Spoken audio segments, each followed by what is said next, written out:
This week. I hope everyone has had a great week. Today, I wanted to chat a little bit about a topic that is always somewhat controversial for some reason in the nutrition sphere, and that is fruit. Why did I want to talk about this? No other particular reason than I just got done eating a big bowl of fruit for lunch. Here in New Hampshire, berries are in season at the moment. Past strawberry season, blueberry season, but blackberries, raspberries. But we're on the tail end of berry season, so the fruit around is pretty plentiful. Also seeing things like cherries pop up in the stores, and I'm not like a huge cherry fan, but whenever I see them pop up in the store, I do tend to grab one bag a year. And so I've been my usual bowl of fruit is based around strawberries and blueberries, and then lately just been added some cherries because I got the bag. And I always think as I'm eating this bowl of fruit, there was back to a time couple years ago where I was like avoiding almost fruit entirely. When I was down the keto rabbit hole, I just wasn't eating really any kind of fruit. And now I pretty much have fruit every single day. The staples tend to be, like I said, blueberries, strawberries, bananas have to be my all-time favorite fruit. I love bananas. And I went years probably having maybe one or two bananas a year. Didn't really have many berries. I just wasn't eating fruit at all because I was down the keto rabbit hole and I just thought that carbs were not necessary. They were evil. They were bad for your health, etc. And over the years, as I've learned and figured out for myself that personally, my health is better when I am consuming carbohydrates, I've started to add fruit back into my diet.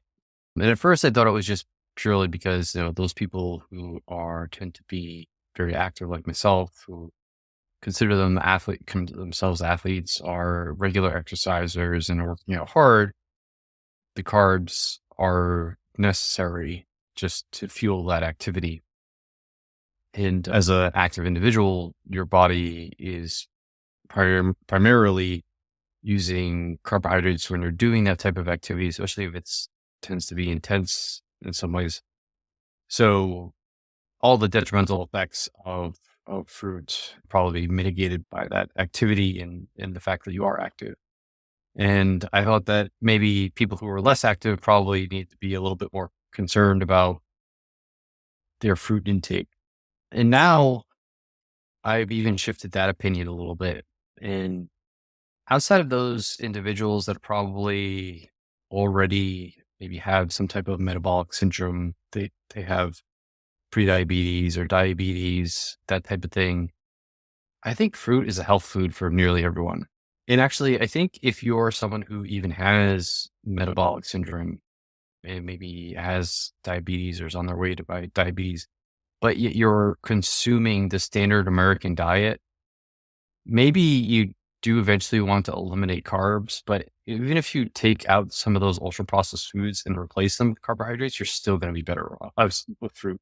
You're still going to be better off than if you're eating a bunch of ultra processed food that the standard American diet does. So I think even someone who already has metabolic issues could benefit from including fruit in their diet because it's just so much superior for their health when compared to the large amount of of processed food that they might be eating. So I think really fruit all around is a health. Now, do I think that means that everyone should be eating fruit?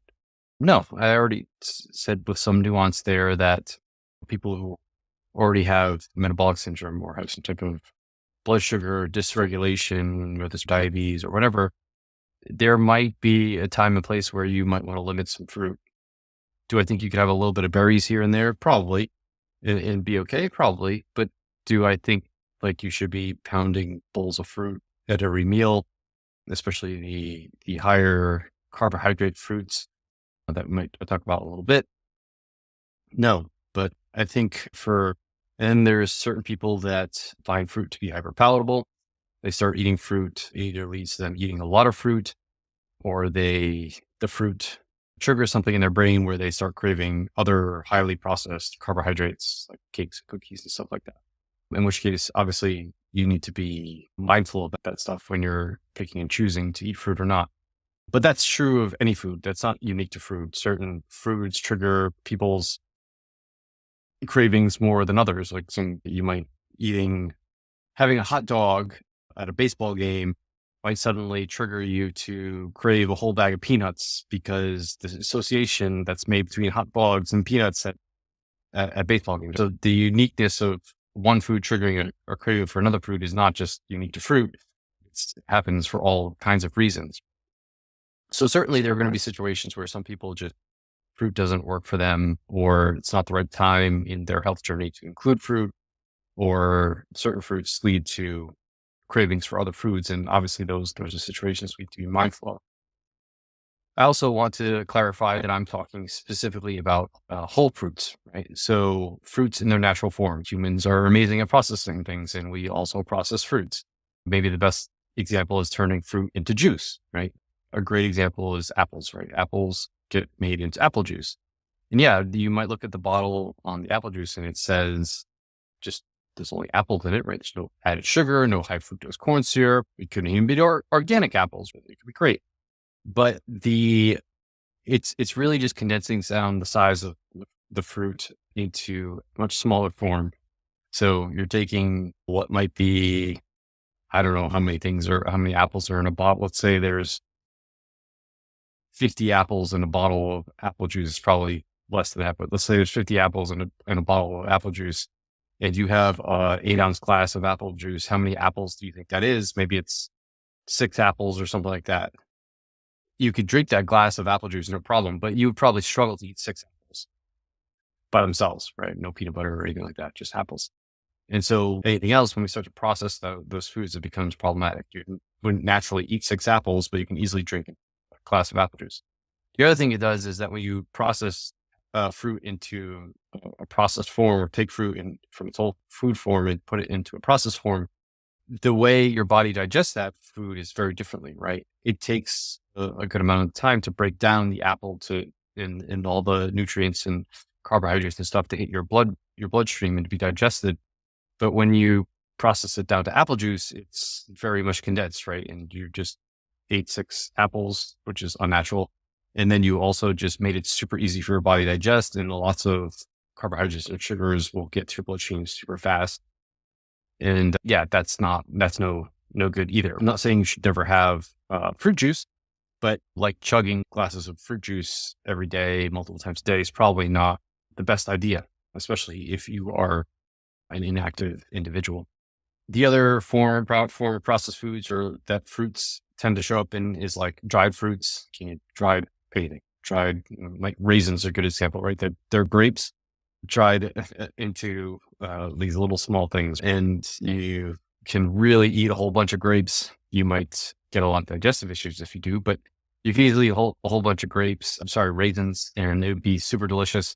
But yeah, it's unnatural to eat that amount of fruit, and you just take something that's much bigger and you condense it down to its size. It still has the same nutritional value. It's just shrimped down, generally a little bit tastier. And the other thing we see when we have dried fruits is they end up with added sugars and oils in them too, which again, not natural, not necessary. Fruits by themselves are plenty sweet. We don't need to be adding more sugar to them, etc. Those are probably the two gotchas when it comes to fruits. It's very easy to take something and turn it into a juice or dry it and then make it hyper palatable and then to overeat it. And like I said, the way they interact when you start to digest them is very differently. They tend to get digested much quicker, which leads to bigger swings in blood sugar and more direct, just large amounts of food in an unsatisfying way. But in general, I think if you're eating whole fruits, I think they're pretty good, right? Like I said, I think that they're certainly better than processed foods. If you're going to consume a bowl of fruit over a bowl of ice cream, I think we're going to take the bowl of fruit over the bowl of ice cream every day. Fruits come with lots of vitamins and minerals. They also come with fiber, which can be berries, especially have a lot of fiber in them, which a lot of people might struggle with getting. The whole fruit form can fill you up in some cases. Again, you want to pick the fruits that feel the most satiating to you and try to avoid the ones that might be more hyperpalatable. If you find Like people really struggle with things like mangoes are super sweet, very easy to overeat them. They can be a little bit more hyperpalatable than say a blackberry that might be a little bit more tart, not as sweet. And so, I'm not saying never have mango, but maybe you mix up the fruits and the mango, the berries and the mango and mix everything up. Things like watermelon. It's called watermelon for a reason. I forget how much water is in actual watermelon, but another summertime fruit that would be decently good to eat. And so I think fruit should be on the table. Don't fear fruit. Be mindful of your consumption around fruit and how it makes you feel and the ones that work best for you. But I think fruit is something I truly regret avoiding for several years out of my life because I think it was actually doing a detriment to myself by not having it. And now I'm so much happier and healthier by adding it back into my diet. And I don't believe that's just because I'm an athlete. I think it's just because fruits are natural foods. There's nothing wrong with having some fruit from time to time, as long as it's whole and unprocessed. Now, there's going to be several criticisms while I'm speaking this. I can hear people bringing certain things up. The first thing is going to be fructose, right? Oh, there's all this fructose in fruit and fructose causes fatty liver disease and all gout and all these other problems. And that's true. And we see this play out and certainly in mice models, when we do experiments on mice, but certainly in humans as well. But if you look at the amount of fructose that they feed the animals in these studies that make them develop these medical conditions, it's astronomically high, like unbelievably high. It would be hard to consume it, but I should clarify that. It's hard to consume it when fruit is in its whole natural form. When we start to put fructose, like fruit juices, or we start to consume fructose from sodas and beverages and stuff in liquid form, then all bets are off. You can easily go overboard with that. I don't think the fructose is an issue as long as, one, you don't already have a medical condition that would be detrimental from consuming fructose, but two, as long as you're consuming the fruit in its whole natural form, fructose shouldn't really be a concern for you. The other one is, well, the fruits that we have today aren't like the fruits that our ancestors ate. That's true, right? That's just the way things are. We've evolved the fruits to be bigger, they're sweeter, et cetera, et cetera, et cetera. They're not like the fruits that we had hundreds of years ago, but that's also true of a lot of things, like the cows that we eat today. And everyone says a cow is a health food. Red meat is a health food. Isn't like the cow we had 100 years ago. It's bigger and more muscular and more fat in it and et cetera. Same things with the pigs and the chickens. I'm not saying that it's right to do these animals, but people tout these animal foods as healthy, but we've genetically bred them to be more tastier than they used to be. The same is true of fruits. The same is true of vegetables. And if you want to go down that path, then I'm not sure what else you're going to eat unless you hunt your own animals and somehow find like heirloom, I don't know, fruits, which I don't think exist, or vegetables, etc. But there's plenty of arguments to be made differently. But still, even though we've genetically modified these fruits to be bigger and tastier, etc., they're still far better than any kind of processed food that you're going to get out there. Like, it's still much better to eat fruit than it is to eat a candy bar, because it's just not on the same level. From a caloric point of view, from a carbohydrate point of view, from a fat point of view, from a calorie point of view, from a way the food interacts in your body point of view, any way you look at it, I don't care how genetically modified the fruit is, it's still going to be better than in ultra processed food. There's always a win from there too. And yeah, so I think if you've been on the fence about fruit, been hearing a lot of controversial things around fruit, maybe been excluding fruit from your diet from a long period of time, I think it's okay. I think you should just add in some fruit. Like, now's the time, especially here in summer months here in the Northern Hemisphere, like, the fruit is abundant. Enjoy it. Pass around. If you want to eat with the seasons, and go be my guest and stop eating it in the fall and the winter. But I think it's a very natural, healthy source of food for most everyone out there. And if you have any questions or comments about this, or disagree with me, or want to know more, please leave them in the comments below. Direct message me. Happy to chat a little bit about this topic, as always, in a respectful manner. If you want to keep up with all the content that I put out on a weekly basis, please jump on the newsletter, which is the best place to keep up with everything that I put out. I send out a couple emails a week, including these videos.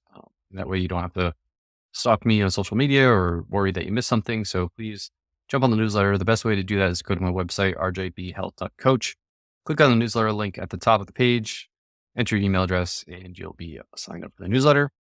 And as always, I do have a couple spots open for one-on-one coaching. So if you need help navigating diet concepts like is fruit good or bad, should I be eating fruit or not, or more complex ones about how I should be fueling my training or what are the best things to eat for fat loss and just all total lifestyle coaching, I do a couple spots open. So get in contact with me, you can message me, leave me a comment, shoot me an email. But probably the best way to get in contact with me for coaching opportunities is to go to my website again, rjbhealth.coach. Click on the discovery call button that's right on the homepage.